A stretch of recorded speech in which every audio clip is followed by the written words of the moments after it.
नवी मुंबई महानगरपालिकेच्या वतीनं आज HPV लस मुलींना द्यायला सुरुवात झालेली आहे. काय सांगाल? आज आपली नवी मुंबई ही डेव्हलप होत आहे आणि डेव्हलपमेंटसोबतच काही ज्या गोष्टी आहेत त्या खूप मोठ्या प्रमाणात आढळत आहेत. त्यातलंच एक म्हणजे आज महिलांमध्ये सर्वायकल कॅन्सर आणि ब्रेस्ट कॅन्सर सर्वात मोठा धोका महिलांना वाढलेला आहे. आणि आदरणीय देशाचे पंतप्रधान नरेंद्रजी मोदी साहेब यांच्या माध्यमातून आज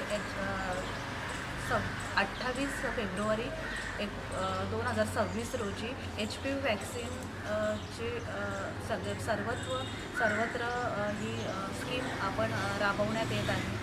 आणि त्याचंच सुरुवात म्हणून आपण महानगरपालिकेच्या आपल्या हॉस्पिटल्समधून ही वॅक्सिन 14 वर्ष पूर्ण झालेले 15 वर्ष पूर्णत्वास येईपर्यंतच्या मुलींना ही वॅक्सिन देत आहोत.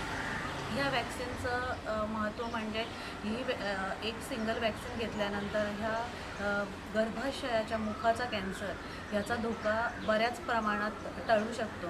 आणि ह्याचं आपण जनजागृतीसाठी प्रत्येक महानगरपालिकेच्या आपल्या ज्या शाळा आहेत तिथं अवेअरनेस घेत आहोत. आणि त्याच पद्धतीने आपले आरोग्य केंद्र आहेत तिथंही अवेअरनेससाठी आपण बॅनरच्या माध्यमातून किंवा पॅम्पलेटच्या माध्यमातून जनजागृती करत आहोत.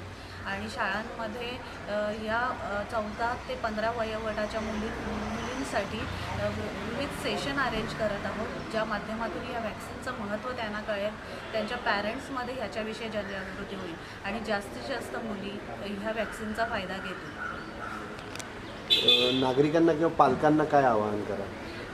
नवी मुंबईतल्या सगळ्या नागरिकांना माझं आव्हान आहे की आपण आपल्या मुलींना ही वॅक्सिन द्यावी आणि त्या माध्यमातून हा जो जीव घेणा आजार ज्याच्याशी आता पूर्ण जग लढत आहे, तर आपल्या मुलींपर्यंत ह्याचा धोका आपल्याला जेवढा कमी करता येईल तेवढा कमी करण्यात येण्यासाठी ही वॅक्सिन खूप फायद्याची ठरणार आहे.